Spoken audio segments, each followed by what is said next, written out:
Bueno, muy buenas tardes a todos. Estamos ya en la tercera jornada de lectura de nuestras tardes de novela.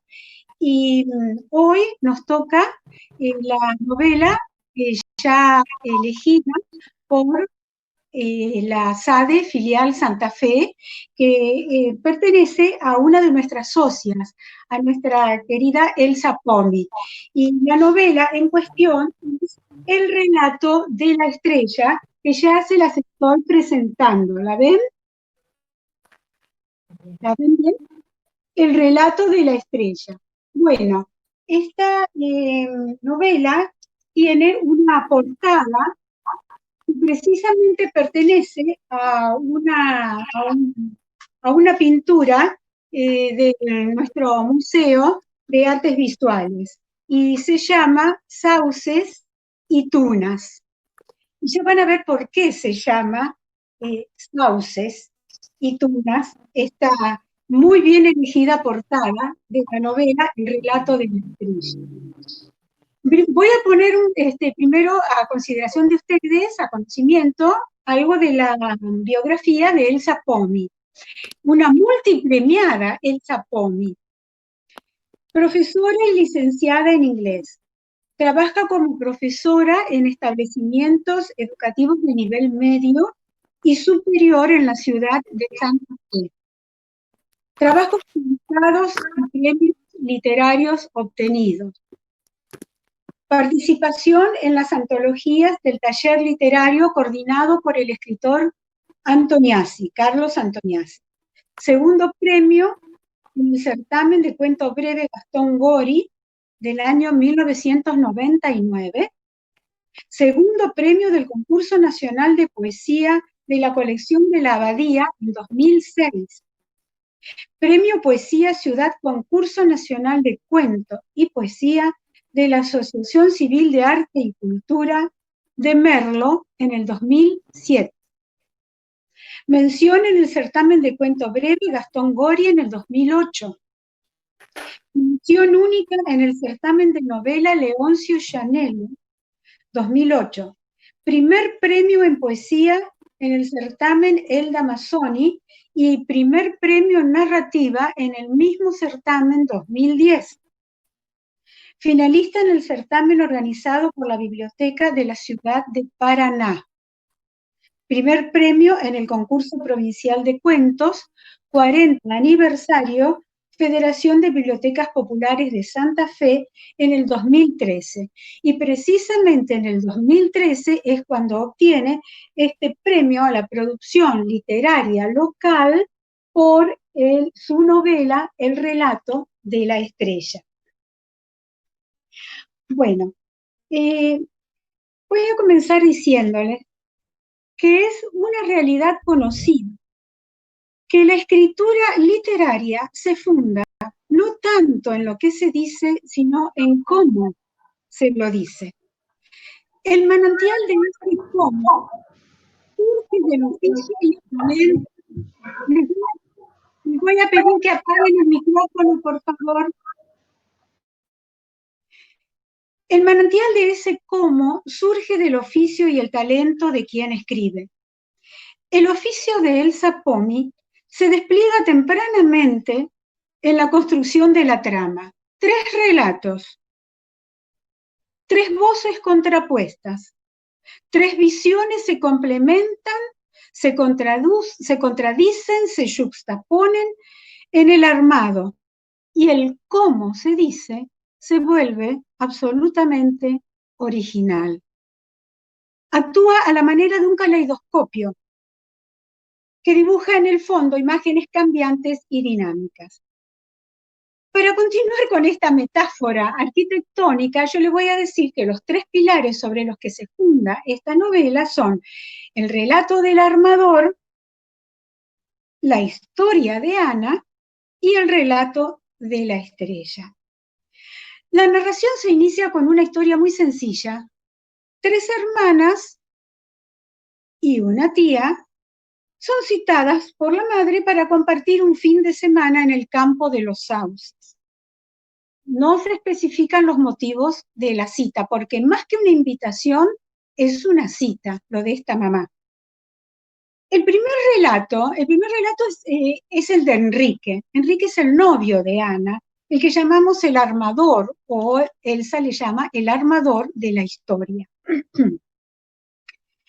Enrique no es protagonista de la historia, solo es un escucha, es un lector atento que fue accediendo a la historia de Ana a medida que ella se la va contando a partir de las confidencias de Ana, que es la verdadera protagonista, ¿no? La historia que Ana le relató. Y ella misma dice, a veces borracha de dolor y alcohol. El armador tiene una mirada, por eso les digo, desde afuera de la historia. Y por eso desdramatiza los hechos, los libera de su carga pesadísima, modifica los roles de los personajes, desdibuja algunos, resalta otros. Ana lo percibe y por eso reacciona a veces con rabia y a veces con humor. Ante esa versión que ella dice es edulcorada, es una versión edulcorada de la historia. Y Ana dice, estas son palabras de Ana, porque Enrique intenta, amaga, trata de comprender mi historia. Sin intención, la minimiza, la ordena, la vuelve digerible para mí, para él, pero sobre todo para mí, porque me quiere. Piensa que mi visita al pasado debe tener ese tono melifluo y pueril con que reviste mi historia. Sí, está bien el posesivo, mía. Y Enrique también modifica los roles de Esther, que es la madre, de Francisco, que es el padre, de Baltasar, que es un allegado a la familia, y de la abuela. En la segunda parte, en la historia de Ana, se produce una suspensión, una suerte, diríamos, de suspensión temporal. Ana relata y va retomando la historia y vuelve sobre los mismos hechos, pero con su propia visión. Podemos ver en muchos pasajes una visión contrapuesta. Realmente son dos relatos que se juxtaponen, ¿no? Les doy algunos ejemplos. A ver, la Esther que el armador fabrica no es mamá, es una Esther fuerte, heroica y sin culpas. La imagen que tiene de papá es más borrosa, descuida la pincelada y lo pierde en el fondo de los árboles del campo. En cambio, Francisco es una personalidad fuerte y vigorosa, aún muerto, o lo es más, por ese motivo. El relato del armador también diluye la figura de Baltasar como una figura secundaria. Y yo les voy a leer, ¿no? Cómo, a ver, permítanme, en la página 50,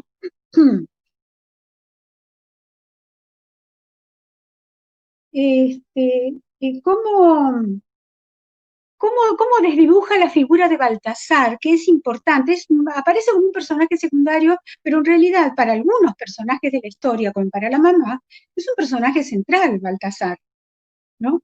Y dice, desde la juventud, cuando Baltasar había llegado a los sauces para afincarse definitivamente, el armador no sabe que ese no es su nombre, sino uno que tuvo que inventar en Santa Teresa es el pueblo, en donde está la estancia de los sauces, donde ellos viven, ¿no? Para escapar de la sentencia que le esperaba por haber matado a un hombre.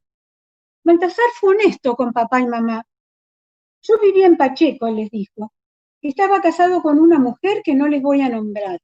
Una noche la encontré junto a ese desgraciado y me equivoqué de muerto. Tuve que haberla matado a ella.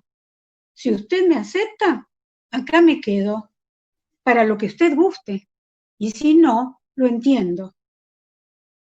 Papá y mamá dudaron, apenas dudaron, Baltasar había cumplido la pena correspondiente en la cárcel. Al salir había sido ovacionado en el pueblo porque el hombre del que había dado cuenta tenía más enemigos que amigos. Como era de esperar, el muerto tenía una pandilla de malvivientes que juraron vengarlo, arengado por la mujer de Baltasar, que ahora estaba con uno de los líderes. La mansedumbre lo empujaba a quedarse en Pacheco, a aceptar con resignación el destino de morir joven, pero su familia insistió en que debía alejarse. Fue rodando de campo en campo, trabajando como hachero, como desmalezador, hasta que recaló en Santa Teresa y en Los Sauces. Jamás en su vida Baltasar pudo perdonarse. Necesitaba la reclusión, el silencio, un eterno olvido monástico que lo ayudara a sobrevivir. Mamá y papá eran jóvenes, algunos años menores que Baltasar. Mamá había heredado el campo recientemente y papá lograba su título de agrónomo.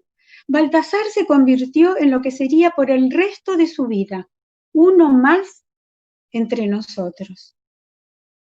El relato del armador lo diluye como una figura secundaria, como personaje escondido entre bambalinas, y no es así.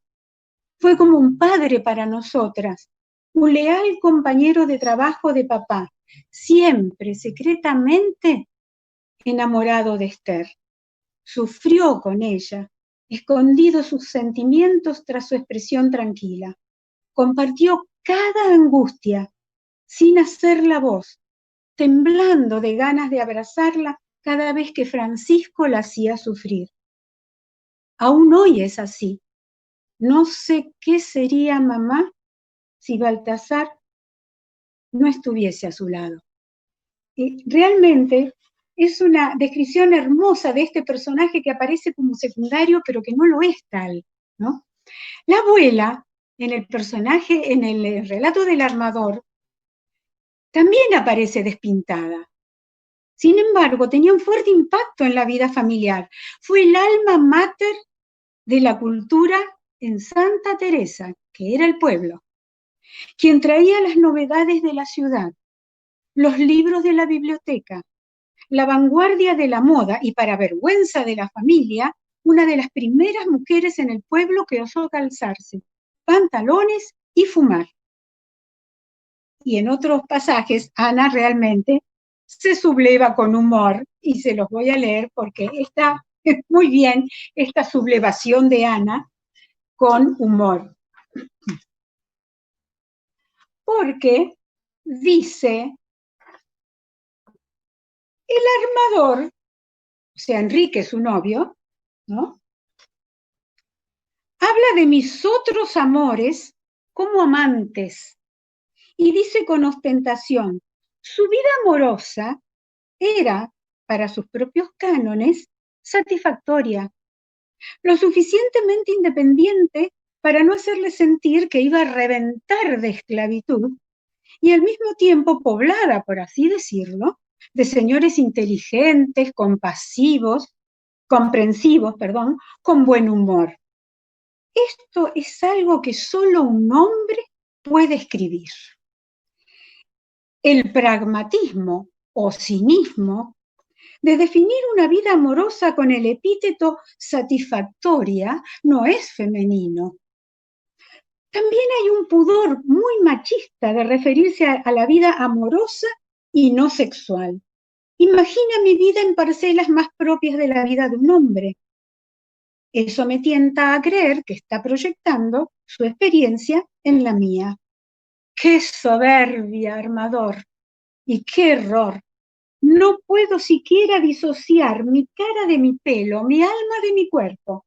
El armador trata de proteger mi reputación, que después tira al diablo con el poblada de señores de la oración previa.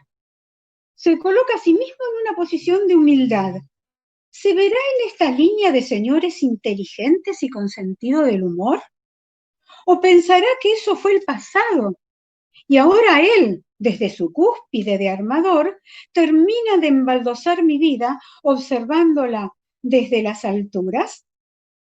Bueno, es fantástico, porque es de un humor, esto de, realmente el armador se pone en una posición como si fuera él, ¿no? Ese hombre de buen humor, comprensivo.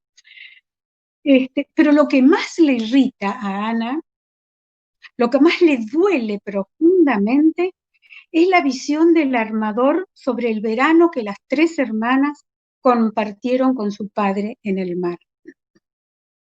Porque sucede que en la casa vivía también, aparte de Esther, la mamá, la abuela. Y la abuela estaba muy viejita, estaba enferma, no podía viajar, entonces Esther queda en la casa a cuidarla y por eso eh,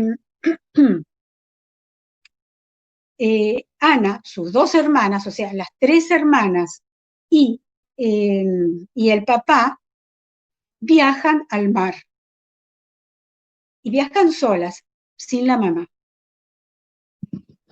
El armador dice, papá deja que las nenas descansen hasta muy tarde. Les prepara un desayuno de leche chocolatada, gordas rebanadas de pan tostado, mermelada de frutilla. Después se van de excursión a la playa. Preparan la naranjada, sándwiches de quesos, manzanas y baldes y palas para los castillos. La arena está tibia y dejan las tres las huellas de sus pies desnudos. La playa. Es la primera vez que Ana ve el mar y se larga a llorar como una tonta. Hace un ruido tan bonito y los caracoles y las piedras. Es fantástico abrir ese nuevo mundo. Ana no entiende y se da cuenta de que quien no entiende nada, como ella lo expresa, es el armador. ¿Cómo pude transmitirle que aquel verano fue azul, como lo llama el armador? Porque en aquel verano la figura del padre es central, central y terrible. Un padre que sometió a sus tres hijas al espantoso espectáculo de su infidelidad y las convirtió en cómplices de su sórdido secreto, en tres tristes marionetas, dice Ana. Papá era un cínico, inventó 5 principios cualquiera para manipularnos, para demolernos. El armador manipula la historia, pero también Ana lo hace, ocultándole los hechos. Yo les voy a leer en la página 56, cómo fue realmente esta terrible historia.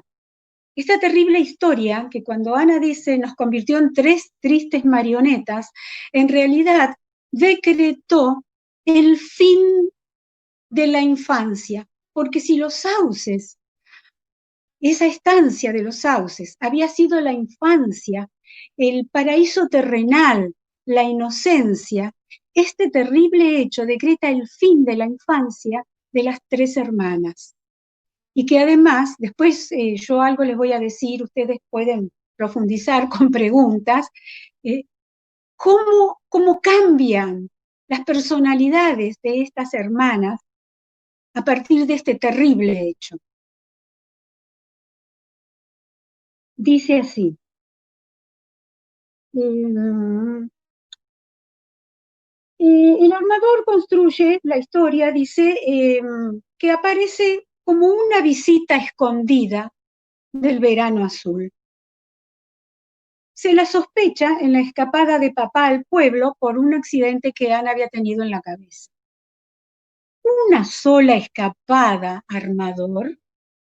Cada noche en que las luces de la camioneta se alejaban por el camino de tierra, la casa quedaba callada hasta que el motor no se oía más.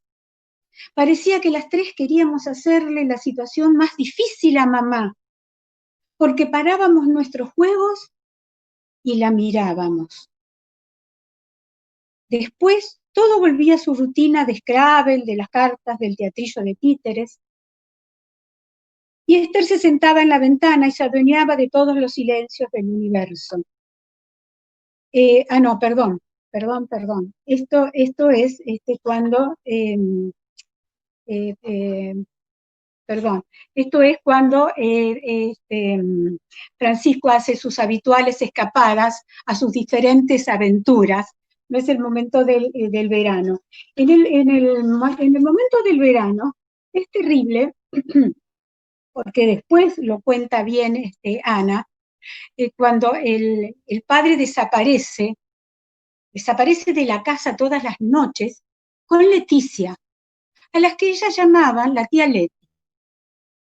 Esa tía Leti había sido la amiga de toda la vida, la amiga desde el colegio, y hasta habían hecho un pacto de sangre para sentirse hermanas para siempre, ¿no? Esa Leticia es la que aparece en este verano y es la que todas las noches duerme con el padre de las chicas.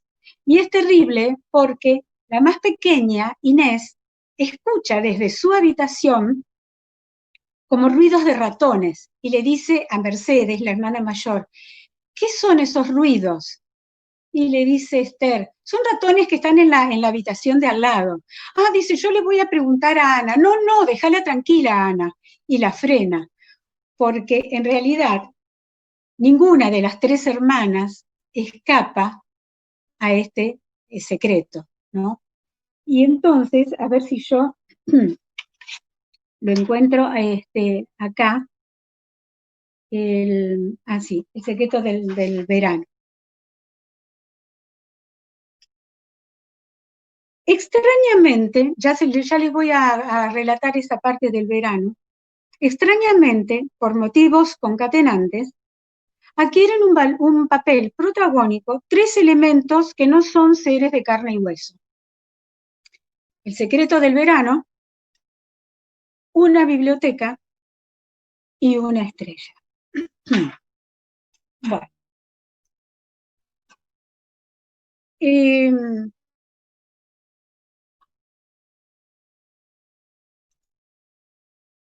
A ver, les voy a ver si lo encuentro acá.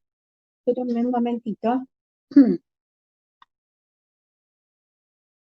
En un momento, dice, en el relato, dice, Francisco es una personalidad fuerte y riesgosa, aún muerto, o lo es más por ese motivo. La vida licenciosa es un misterio que se desdobla. El que pudo ser tan cruel como mamá con el Felipe, el que sedujo a sus hijas manipulándolas emocionalmente para que mientan en pos de la fidelidad.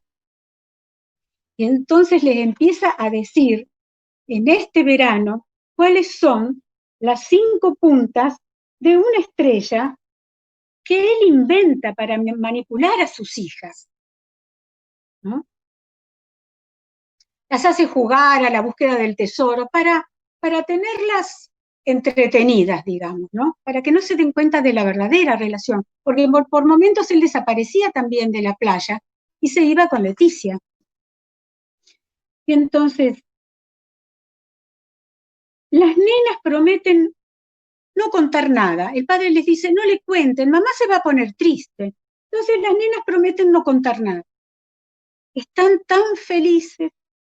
Papá señala la estrella dormida en la arena y les cuenta que la vida es como una estrella de mar que tiene significados secretos. Les explica que igual que la estrella, la vida tiene 5 puntas. Una es la familia, es un valor, les dice, que igual que deben preservar ante todo, aunque pase el tiempo. La segunda punta es la fuerza.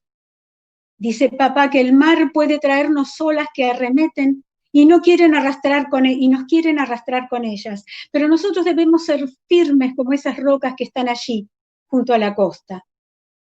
Da vuelta la estrella entre sus fuertes manos y toma el tercer brazo. La tercera es la libertad. sentir que pueden hacer lo que quieren, que tienen los caminos abiertos para intentar ser. La punta número 4, y habla mirando a las 3 nenas, una por una, obligándolas, no saben por qué, a bajar la vista, es la lealtad, la confianza, saber que podemos estar el uno para el otro y guardar un secreto si es necesario, si alguien lo pide. Cuando papá está por hablarles de la 5ª punta, aparece la ola más grande que Ana viera jamás. Era tremendísima, recordarán las 3 en la cena, y se lleva la estrella. A enterrarla, a perderla en el fondo del mar, que ahora ya está oscuro, como un secreto triste. Todos parecen olvidar la estrella en el apuro por salir corriendo, por secarse el agua fría, por correr a la casa riendo al calor del fuego que les prende papá. Al otro día llega la tía Leticia, que parece callada y un poco incómoda. Salen a pasear los 5 juntos, se bañan en el mar, cocinan tortas, arreglan hermosos ramos. A la noche, la tía Leticia duerme en la cama de papá, justo en el medio de los floripondios, en el lugar que Ana había querido para ella. Y acá se ve un poco la personalidad de Ana también, ¿no es cierto? Su relación con el padre. Bueno, esto por un lado es el secreto del verano, que no es para nada un verano azul, es un verano terrible. ¿Qué hace Ana ante esto terrible, ¿no? Ana, les digo algo para después ustedes si quieren me preguntan y puedo profundizar. Ana es una personalidad muy compleja en el libro. Por compleja precisamente, es totalmente atractiva. Ana ejerce como un imán en el lector. Ana es intuitiva, es lógica, es razonadora, pero al mismo tiempo es amante de los libros, ¿no? Eh, y, y tiene ese darse cuenta que tienen algunas personas, no todas, ¿no? Y Ana dice,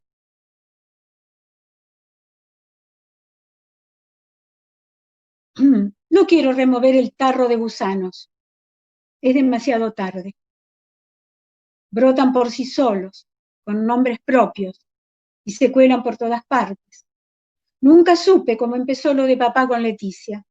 Hay tantas miserias humanas como estrellas en el cielo, como estrellas en el mar. Papá era un mujeriego. Había tenido otros amores por ahí, antes de Leticia. Si mamá no sabía, lo intuía. Había momentos en la familia en que todo se venía abajo. Comenzaban siempre de la misma manera. Papá iba y venía por la casa como un león enjaulado, se irritaba por cosas insignificantes, se encerraba en el galpón a tallar con una botella de whisky por única compañía, se dejaba crecer la barba, se volvía más hermoso, su mirada era húmeda y casi no hablaba. Mamá se escondía en el cuarto de pensar. El cuarto de pensar era un cuartito que estaba en el primer piso de la casa, y Ana lo llamaba el cuarto de pensar, ¿no? Y pasaba noches alumbrada por la luz de la lámpara. Después salía de campo, dice Ana, por noches enteras. Y nosotras respirábamos aliviadas porque le cambiaba el ánimo. Aparecía el Francisco feliz, afectuoso, el que fabricaba juguetes de madera para sus hijas, a la vez que se ocupaba de las tareas del campo con total eficiencia. Surgían de esos momentos los caballitos que amacaban, trompos, casas para las muñecas. Mientras estaba así, animoso y culposo, evitaba a Esther de un modo prolijo que casi no notábamos. Se escurría de la habitación si ella entraba. Dejaba la casa por cualquiera de las puertas que daban a la galería, desaparecía en el campo. Pero a partir del verano en el mar, todo cambió. Es decir, Ana se da cuenta que esto ya venía. Papá era un cínico y era un mujeriego. A partir del verano en el mar, todo cambió. Y ahí les voy a contar luego cómo van cambiando, ¿no?, las personalidades de las chicas. La abuela, ese verano, para dejar aún más sola a Esther, decide irse para siempre. La abuela muere en ese verano. Se fue suavemente, dice, como una paloma. Y yo encontré la biblioteca. Y acá está entonces ese otro elemento, ese papel protagónico que yo les decía, que no es un ser de carne y hueso, pero que adquiere un valor protagónico, la biblioteca. Mi biblioteca era un mueble vetusto que dormía en un rincón del cuarto de pensar, repleta de libros apilados de manera descuidada, amarillentos y un poco deshojados. Lejos de ser un laberinto, fue un camino claro, de entrada y de salida. De entrada a mí misma, la persona que necesitaba conocer y de algún modo comprender. De salida al mundo fuera de los sauces y de Santa Teresa. Los dos caminos se encontraban y al encontrarse me sentía una y todos. Los seres sueltos por el mundo, ya recorridos por venas de sangre o tinta, en algún punto tenían que ver conmigo. La biblioteca se nutría de los clásicos y de los protohombres de sus historias, héroes y antihéroes, se aumentaban y se disminuían ante mí. Me sentía totalmente abrumada por el aburrimiento de Emma Bovary. Jugaba a la locura como el príncipe de Dinamarca y recién pude hacer míos los celos de Esther cuando los viví a través del Moro. Mi incapacidad para llegar a la vida y a los otros sin un papel de por medio todavía no me inquietaba como sucedió años después. Después se despierta para Ana esa, digamos, esa pasión por la escritura. En este momento eran los ríos de tinta pero leídos, ¿no? Era otra su afición, su vocación. Y, cuando me asustó el pensamiento que mi llegada a la realidad, fíjense qué frase, Elsa, cuando me asustó el pensamiento que mi llegada a la realidad debía ser siempre a través de la visión, de la mediación fantasmagórica de la ficción. Perdón, no soy una crítica de literatura, pero es perfecta esa oración. En la biblioteca de los sauces era todos y uno.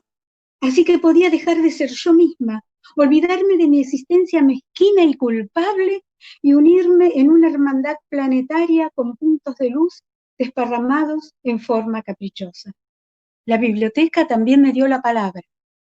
En el principio fue el verbo, pero un verano azul puede destruirlo para no delatarse. Los libros de la biblioquieta, como en su lengua infantil la había bautizado Inés, y lo usábamos todos en casa para burlarla, lograban darme un poco de paz y un poco de voz, ¿no? Es bellísima esa relación con la biblioteca. Estos elementos, la estrella, de las que les conté las 4 puntas, el secreto del verano y la biblioteca, se elevan al rango de protagonistas al producir transformaciones imperecederas en la vida de las personas. Cada una de las 3 hermanas activa mecanismos de defensa para poder sobrevivir. A mí me interesa especialmente el efecto que tuvo en Ana, porque está relacionado con la literatura. Al no poder sobrellevar la pesada carga de un secreto que la asfixia, Ana se refugia en la biblioteca y cierra, ¿no? El silencio me protegía como un manto. Los libros de la biblioteca lograban darme un poco de paz. Y aquí se cumple una función que ustedes van a develar, ¿no? ¿Qué función? El último capítulo del relato de la estrella se inicia con una nueva visión. Es otra voz, contrapuesta a las anteriores. Ana se equivoca si cree que alguna de las tres lo olvidó. ¿Quién narra? Si dice Ana se equivoca, no es Ana. Entonces uno se pregunta, ¿quién narra? Y se nos presenta un narrador del que llamamos omnisciente. Este narrador que puede trasponer todas las puertas, que sabe perfectamente, que sabe verdaderamente lo que ocurrió. Y ese relato a veces es fragmentario, es oscuro, es un desorden, es un caos, como lo define Ana, y que asume la naturaleza de la depresión y de la locura. Y esto es tremendo, porque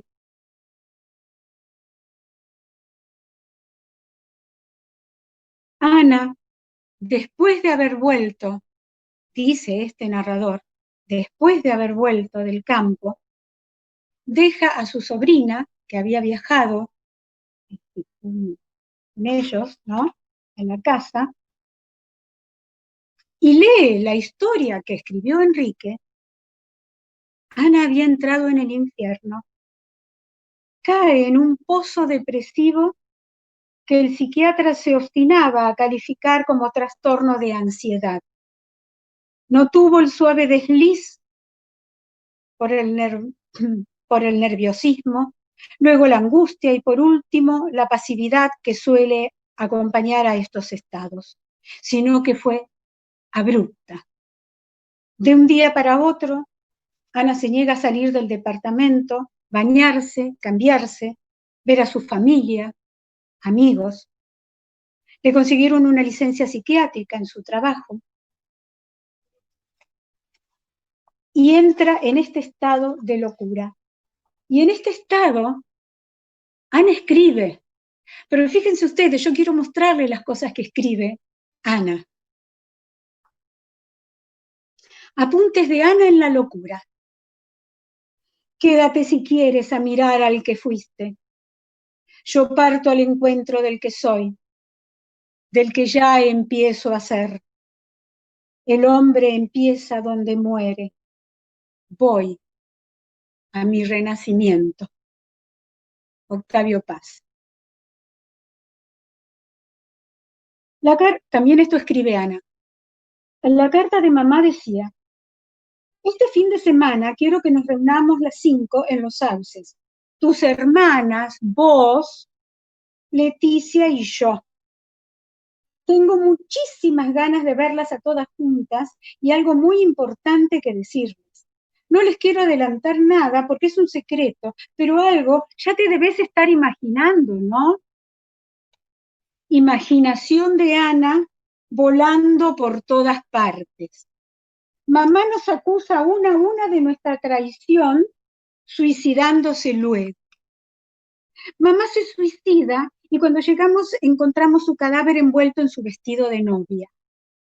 Mamá acusa a Mercedes, por ser la mayor, de habernos incitado a mentir. Mamá acusa a Inés, por ser su nena, de no haberle contado todo. Mamá me acusa a mí, porque sí, porque era la preferida de Francisco. Mamá acusa a Leticia. Mamá pide perdón a Leticia por haberla acusado sola a ella, cuando nosotras éramos tanto o más culpables. Mamá nos perdona. Mamá nos pide perdón.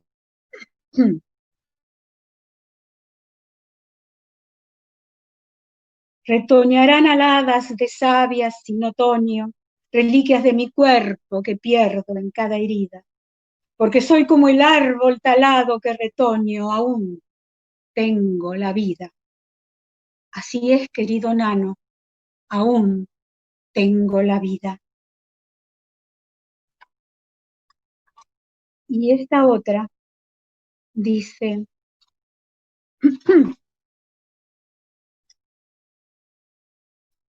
y a la casa de chocolate vuelvo en sueños trepando escaleras interminables, con huecos en los escalones, como dientes faltantes de una boca burlona, o como un piano carcomido sin algunas teclas que jamás volverá a sonar, vuelvo escalando el sub y baja de esos peldaños laberínticos que se retuercen desafiantes como serpientes víboras venenosas y geométricas, zigzagueando en ángulos rectos que se pierden en el infinito, avanzo sola, o de tu mano, o con rocío, la casa está vacía, pero se siente un espectro levitando por los fríos pasillos, por las habitaciones, adoptando formas familiares, mi madre, ella, mis hermanas, en la onírica casa de chocolate, se produce el encuentro de las 5 puntas, es que necesito el sí, o sí, el cierre, la clausura, no quiero el final abierto que me ofrecen los irónicos dioses, porque de pronto llego al living, desde donde se adivina un retazo de mar y un verdor de parque, y sigue, y sigue, y sigue.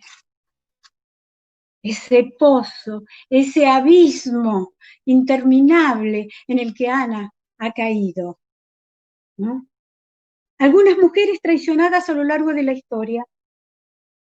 Eva, por Adán, el primer soplón. Evita, por el cáncer.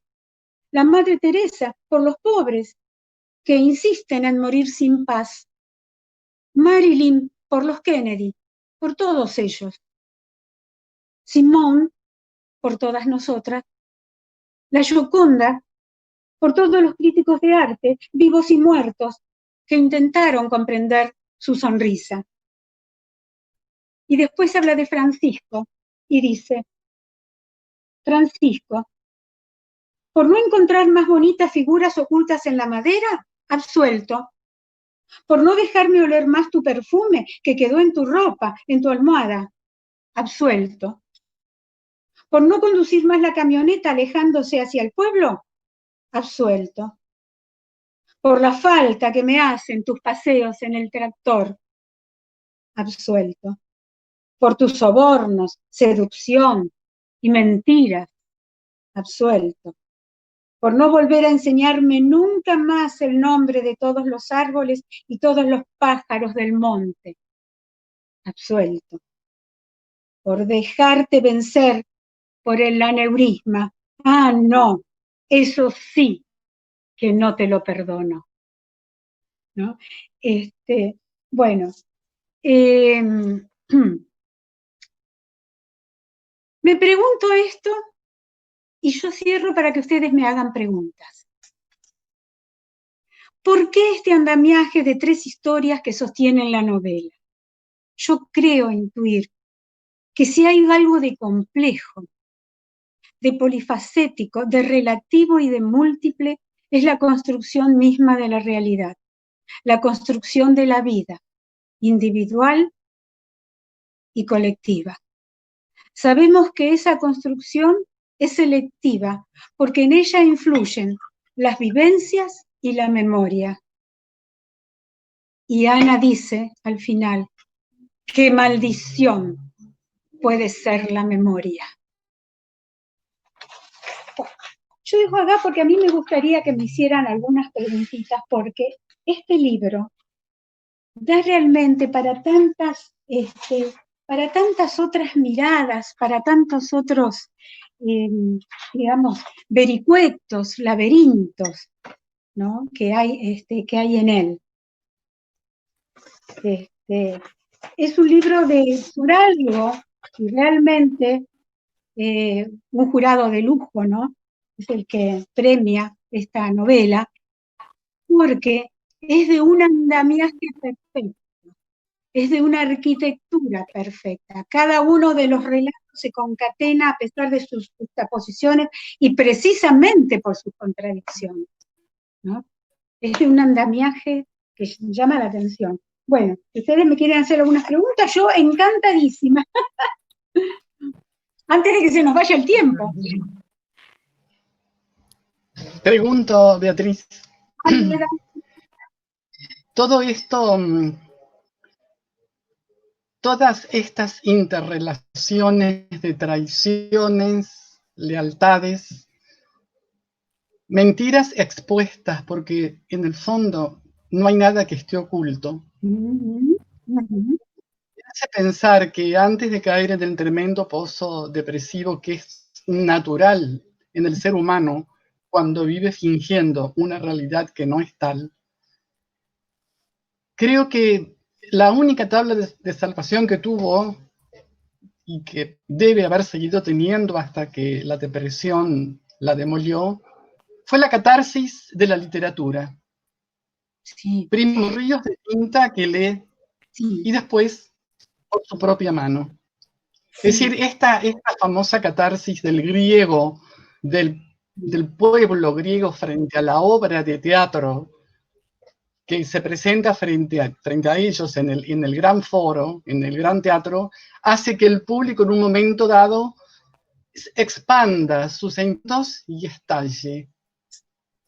Creo que la Exacto. literatura la salvó por un tiempo, Ana, de tanto ocultamiento perverso, pero de no solamente respecto de la conducta del padre, también de la pasividad de la madre y de las Claro, hermanas que cada a su forma pudo sobrellevar la situación. exactamente. Bueno, eso es interesante lo que decís. ¿Por qué? Porque antes de hablar un poquito, porque es importante ver la relación de Ana con sus hermanas y la relación de Ana con su mamá y con su papá, que es otro capítulo, en realidad para poder comprender un poco eh, esta función catártica de la literatura en Ana, hay que ver un poco también la personalidad de Ana. Ante todo, Ana se refugia en un primer momento en la biblioteca porque allí encuentra paz, allí encuentra silencio, encuentra como esa necesidad de aislarse de ese mundo terrible que se le vino así como de golpe, ¿no? Y que le hace terminar con su inocencia a ella y a sus hermanas. Y se refugia en la lectura de la biblioteca, que la hermanita decía la biblioquieta, ¿no? Eh, pero Ana tiene una personalidad, como dije antes, muy compleja. Ana es la persona lúcida, la persona que observa, la persona lógica y razonadora. Ella ve, se da cuenta de lo que pasa, pero a veces, muchas veces, en algunas personas, esa luz interior tan fuerte, esa luz que emanaba de Ana, esa luz le hace perder la brújula, le hace perder el equilibrio, la enceguece, queda como enceguecida. Ana no puede mantener su propio equilibrio interior, está como obnubilada, de tan lógica, de tanto darse cuenta, de tanto ser el centro, porque además era un poco el puntal, porque las hermanas nunca se llevaron bien. En realidad ella lo dice en un momento determinado. Era como que, digamos, compartieron transitoriamente un paso, como se puede compartir el camarote de un barco, como se puede compartir la cabina de un avión, una celda, dice por allí. Y sin embargo, a pesar de eso, Ana era como la referencia por su personalidad tan fuerte y tan compleja, ¿no es cierto? Pero además hay otra cosa que Ana la sacude profundamente. Ana en el fondo tenía un complejo de Edipo, que no se dice en el libro, pero se trasunta, ¿no? Ella quería dormir entre los floripondios al lado del padre y Leticia le quita el lugar. O sea que hay como y hay una admiración, porque esto pasa muchas veces con el hombre mujeriego, con el hombre que traiciona a su mujer. Suelen tener un halo porque además son atractivos no solo para las otras mujeres, son atractivos para su propia familia. Y entonces toda la familia, como si fuera un sistema planetario, gira alrededor del Sol, porque es atractivo, porque ejerce como un imán, ¿no? Atrae a todos. Entonces, claro, el padre llegaba después de haber tenido sus aventuras, y hacía los caballitos de madera, y a Ana le contaba los nombres de todos los pájaros y de todos los árboles de los sauces. Era vital. Francisco era vital. Y eso, por eso Ana dice, no, el aneurisma no te lo perdono, porque es lo que lo tumba, lo que lo mata a Francisco. Entonces hay que entender un poco esa personalidad de por qué Ana es la traición, pero es que ella misma se siente traicionada y cae en este pozo, en este abismo terrible en el que Ana cae, y allí Ana vuelve a encontrar la función catártica, terapéutica de la literatura. La encuentra por segunda vez, la encuentra a través de la escritura, en una carta bellísima que le deja a su sobrina Rocío, que era la hija de Mercedes, de la mayor, pero que ella siente como su propia hija, tenía mucha afinidad con Rocío. Y entonces le deja una carta en la que, digamos, es como un legado, le deja sus momentos de locura a Rocío, sus escritos de locura, y le dice muchas más cosas, ¿no? Ana es como si se desnudara pero escribe, Ana escribe. Entonces ahí está otra vez esa función, pero Ana no sale solo por la escritura. En este segundo momento, Ana sale a través del amor. Porque así, como ella critica muchas veces a Enrique, su especie, su ingenuidad, su cinismo, todo eso, a Ana la saca de ese pozo que no fue nada fácil y fue lenta la salida de Ana, la saca Enrique. La saca Enrique cantándole baladas, mandándole flores, escribiéndole cartas de amor, porque era un poeta, Enrique escribía poesía, y la va sacando lentamente y lentamente y lentamente. Y es hermoso ver, a ver si yo lo encuentro, es hermoso ver cómo la novela se cierra como empezó. Porque Ana, ¿qué descubre Ana? A lo mejor ustedes me lo querían preguntar, ¿cuál era la quinta punta? No sé si alguien tenía esa, porque escúchenme, yo conté 4 puntas. Estoy segura que ustedes están pensando en una quinta. A mí me quedó eso, digo, bueno, está bien, se fue la ola, qué sé yo, pero ¿qué pasó? ¿Qué es? ¿Qué significa? ¿Qué simboliza? ¿Qué representa esa quinta punta, no? Esa quinta punta. Bueno, a ver si, ¿qué es lo que dice Ana? Ana dice, creo, Rocío, que ella le deja la quinta a Rocío, que por fin encontré esa quinta punta de la estrella. Descubrí qué era lo que había estado buscando toda mi vida, en las escaleras de mis sueños, en mi memoria, en ustedes, en cada uno de mis amores. La quinta punta de la estrella es el perdón, la misericordia, y así empieza con este epígrafe, empieza Elsa, con un epígrafe de William Shakespeare, y dice, es la cualidad de la misericordia, no lo voy a decir en inglés, es la cualidad de la misericordia no ser forzada, cae como suave lluvia desde el cielo a la tierra, es 2 veces bendita, bendice a quien la da como a quien la recibe. Entonces dice, descubrí que la quinta punta de mi estrella es el perdón. La misericordia cae como la suave lluvia, bendiciendo a quien la da y a quien la recibe. Es maravilloso. Perfecto, es perfecto. Sí, somos infelices y arrogantes, que volamos con alas de Ícaro. ¿Te acordás de la historia? Hacia soles inciertos. Nos equivocamos 1000 veces y nos lastimamos, infligiendo heridas a los otros, que dejan marcas en nuestros propios cuerpos, los errores de los otros, sus pecados nos talan y nos hieren, como la leja a la madera, pero el perdón logra que de lo muerto surja una forma viva, una fuerza vital, ¿no? Es el perdón. Y esa es la quinta punta de la estrella.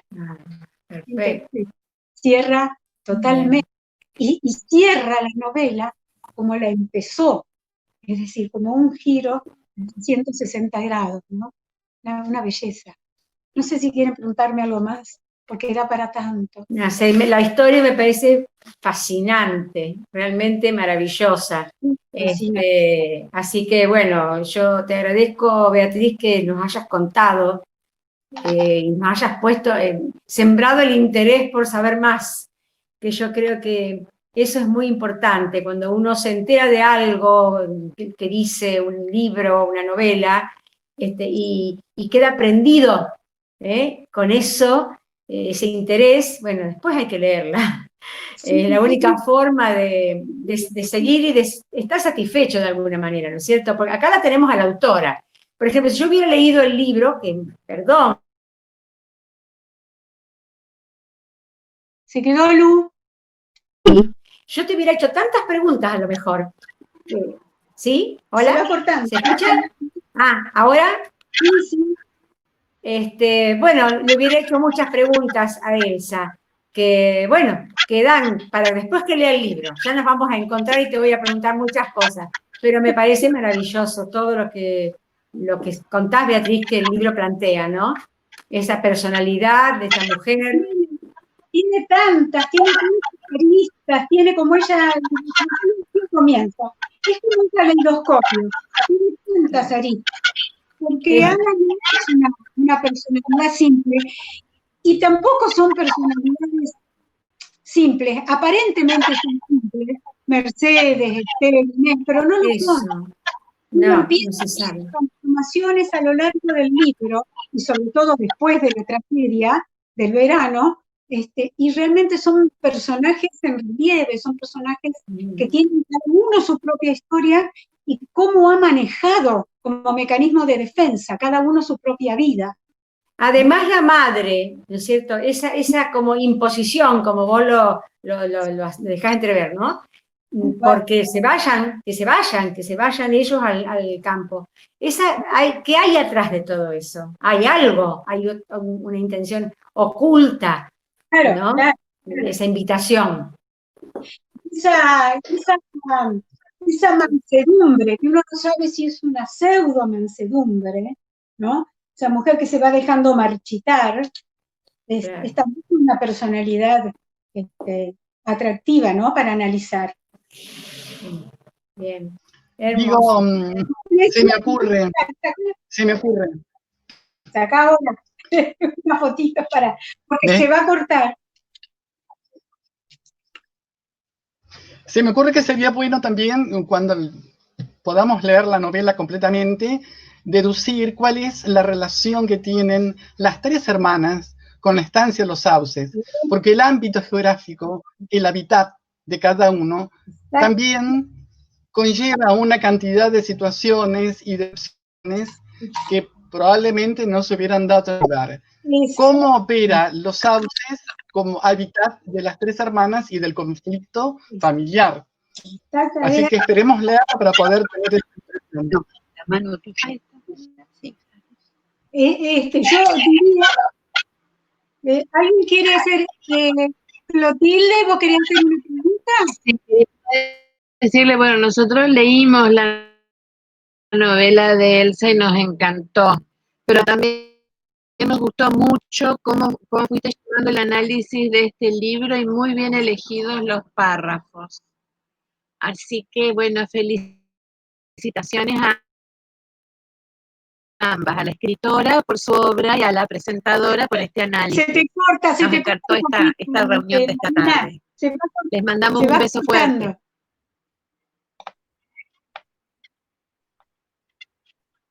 Lucrecia, ¿vos me escuchás? Sí, les escucho entrecortado, por eso yo apago mi micrófono para... Bueno, para que tengamos, para poder enviar a las aves acá ahora que estamos todas, para poder enviar. Saqué un montón, como 300, pero bueno, hacemos pongan lindas caras porque vamos a sacar otra. Chicas, ¿me escuchan? Ahí saqué otra más. Esperen que se me vaya una cosa de ahí del celular. Ahí, ahora.